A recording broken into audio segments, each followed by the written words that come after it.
Siapa yang sangka serangan virus corona efektif memukul ekonomi Cina? Dari awal saya tidak bergeming menyatakan bahwa virus corona adalah biological warfare, perang biologi yang diluncurkan Amerika terhadap Cina. Ini semua bagi pengamat pertahanan adalah lanjutan dari perang dagang Cina-Amerika. Amerika kalah dagang dengan Cina dalam 10 tahun terakhir, atau bahasa ekonominya defisit. Yang kemudian di zaman Trump, Amerika balas dengan meningkatkan tarif masuk yang mahal bagi barang Cina. Ternyata tidak juga memukul Cina.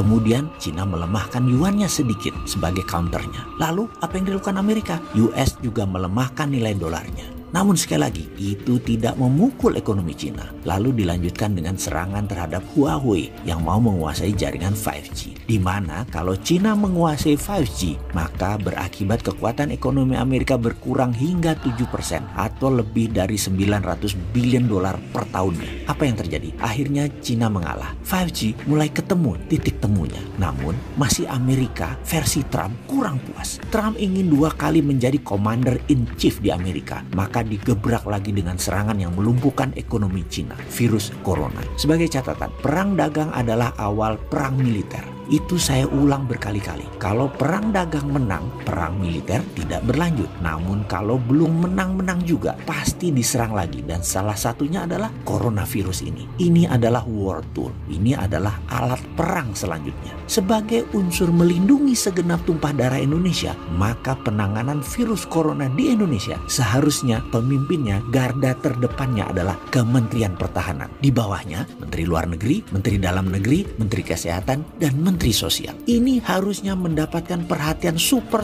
serius dari pemerintah. Apa efek lainnya? Kita ini ketergantungan sama Cina kan sudah luar biasa. Ya importnya, ya ekspornya. Setiap barang di Indonesia itu pasti ada unsur Cinanya. Untuk melindungi Indonesia dari virus mematikan tersebut, ada baiknya selama 3 bulan atau 6 bulan ke depan tidak ada barang import dari Cina. Juga mengirim ekspor ke Cina tidak bisa dilakukan atau dibatasi karena Cina itu shutdown. Juga jangan terima migran atau buruh Cina. Jangan, tutup. Semoga hal ini tidak ditanggapi sama pejabat yang sering melindungi kepentingan Cina di Indonesia. Sesekali dia melihat kepentingan yang lebih luas gitu loh. Nggak NKRI banget sih lu. Dengan tidak adanya barang dari Cina tadi, ini menjadi peluang bagi Indonesia untuk memulai berdiri di atas kaki sendiri. Kita harus mulai produksi sebanyak-banyaknya. Apapun kebutuhan dalam negeri harus kita produksi sendiri. Banjiri UKM dengan modal untuk memproduksi kebutuhan tersebut. Ini sekali lagi peluang. Kalau lagi begini masih mikir investasi asing, masih mengutamakan asing, bilang Indonesia nggak ada modal, nggak punya uang, perlu asing, apalagi asing. Ini yang komentar tidak NKRI banget. Coba sekali lagi kita mau dengar mana suara kalian yang nggak NKRI itu.